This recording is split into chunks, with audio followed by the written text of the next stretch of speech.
इस लेसन में हम आपको अंग्रेज़ी के विषय में कुछ मूलभूत बातें बताएंगे और इसी क्रम में भारतीय अंग्रेज़ी, ब्रिटिश अंग्रेज़ी और अमेरिकन अंग्रेज़ी में कुछ फ़र्क मूलभूत जो हैं उन पर भी प्रकाश डालेंगे।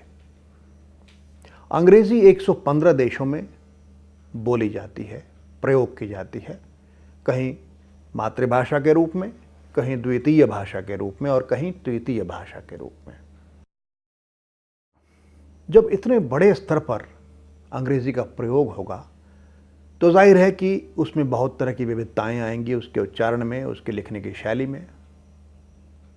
आप हिंदी को ही ले लें, यूपी में एक ही शब्द एक अलग लहजे में बोला जाता है, बिहार में एक अलग लहजे में, मिथिला में बिहार का जो अंश है वहाँ अलग तरीके से, मगह में अलग तरीके से और भोजपुर में अलग तरीके से।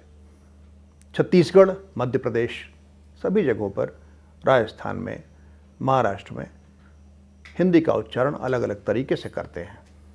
इसी प्रकार अंग्रेज़ी भी अलग अलग तरीके से बोली जाती है और लिखी जाती है।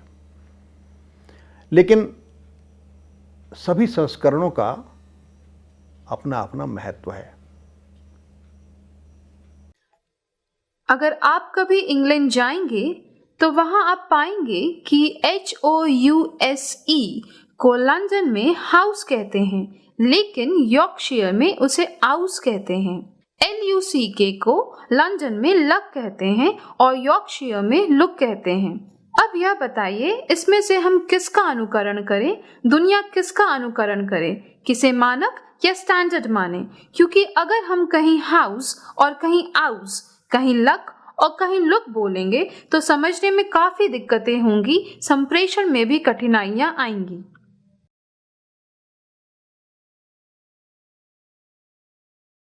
इसलिए अंग्रेज़ भाषाविदों ने ही यह निर्णय किया कि लंदन के आसपास जो अंग्रेज़ी बोली जाती है उसे ही मानक माना जाएगा। उसे क्वींस इंग्लिश, रिसीव्ड प्रोनाउंसिएशन आदि नाम दिए गए और BBC इंग्लिश जो आज है वह उसी के आसपास बोली जाती है।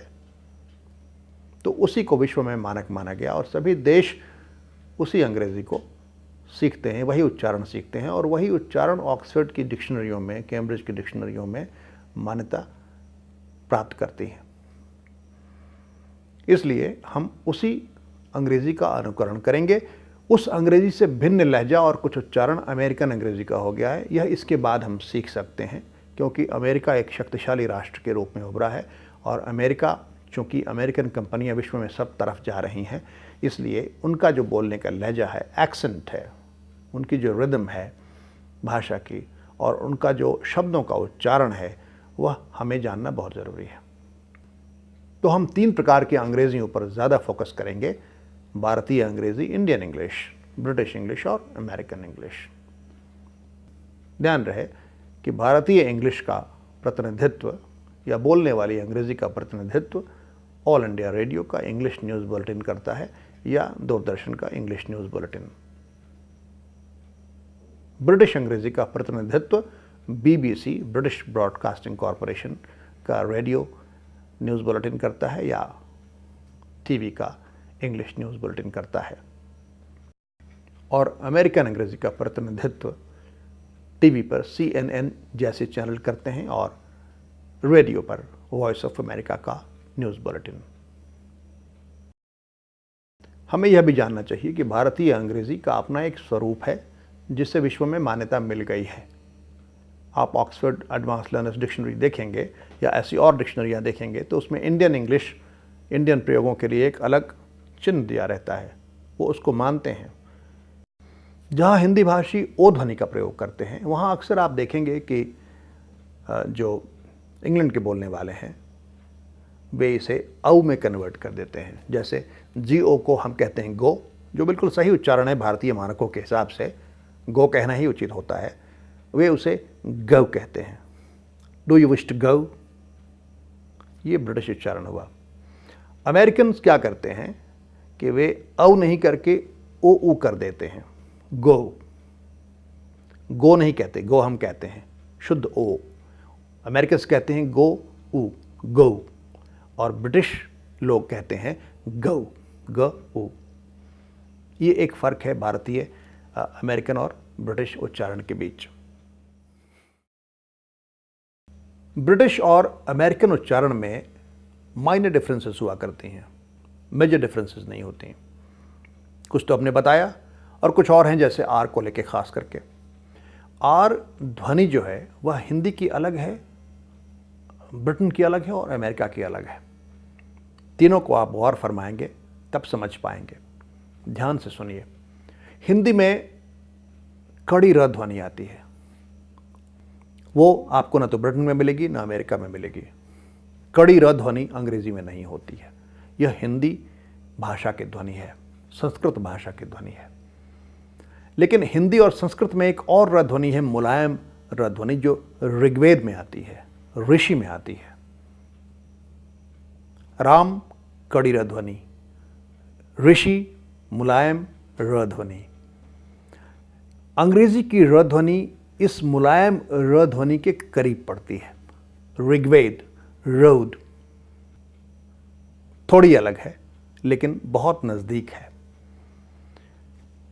जो इंग्लैंड के लोग हैं, ब्रिटेन के लोग हैं, वे र ध्वनि नहीं बोलना चाहते जब तक कि वह किसी वावल साउंड के पहले नहीं आए। जैसे आर ई डी, रेड, ई के पहले आर आया तो रेड कहा उसे। लेकिन बाकी जगहों पर जहां वह किसी वाउल को प्रोसीड नहीं करती है, उसके पहले नहीं आती है, वे र को साइलेंट रखते हैं, नहीं बोलते। अमेरिकन्स बोलते हैं और गहराई से बोलते हैं, जोर देकर बोलते हैं। ये एक बहुत बड़ा फ़र्क है। लेकिन ये मेजर डिफरेंसेस नहीं हुई, माइनर डिफरेंसेस हुई। कहीं कहीं शब्दों के उच्चारण में मेजर डिफरेंसेस भी हुआ करती हैं, वो एक अलग ही ध्वनि दे देते हैं उसमें। जैसे ZEBRA, इस शब्द को जो ब्रिटिश नागरिक हैं, ब्रिटिश बोलने वाले हैं, वो कहते हैं जेब्रा और अमेरिकन्स कहते हैं जीब्रा। ए के बदले ई लगा देते हैं अमेरिकन्स, बिल्कुल अलग प्रोनाउंसिएशन कर देते हैं, मेजर डिफरेंस हो जाता है। ऐसे शब्दों की एक सूची है जहां शब्दों के ब्रिटिश और अमेरिकन उच्चारण में मेजर डिफरेंस अंकित है। हमें वह सूची जरूर देखनी चाहिए। भारतीय, ब्रिटिश और अमेरिकन अंग्रेजी का फ्लेवर कैसा अलग अलग होता है, ये थोड़ा दिखाने के लिए आपको हम Doordarshan English news, BBC English news और CNN इंग्लिश न्यूज़ की कुछ कतरनें दिखाते हैं। उन्हें देखिए। The Prime Minister and his deputy, Nick Clegg, have unveiled opposing plans for press regulation following the Leveson inquiry. Both propose a royal charter underpinning an independent regulator. But crucially, the plans set out jointly by Nick Clegg and the Labour leader Ed Miliband would be backed by law. The House of Commons will vote on the issue on Monday. Our political correspondent Ross Hawkins reports. A story we mentioned to you a little earlier, and that is what we initially thought was the separation of the French president Nicolas Sarkozy and his wife Cecilia. That's right. We are now getting word from French media reports. We don't have this confirmed, but there are several reports in the French media. The top story at the start. Well, according to Planning Commission estimates, the number of people living below poverty line has shrunk sharply from 37.2% in 2004-2005 to 21.9% in 2011-12. और उसके बाद हम आपको उन ध्वनियों, उन विशेष ध्वनियों की कुछ साउंड क्लिप्स सुनाएंगे, अमेरिकन और ब्रिटिश ध्वनियों की, जहां उनमें फर्क हुआ करता है। Go. Go. Goal. Goal. Lieutenant. Lieutenant. Lieutenant. Lieutenant. Junta. Junta. Hunter. Hunter.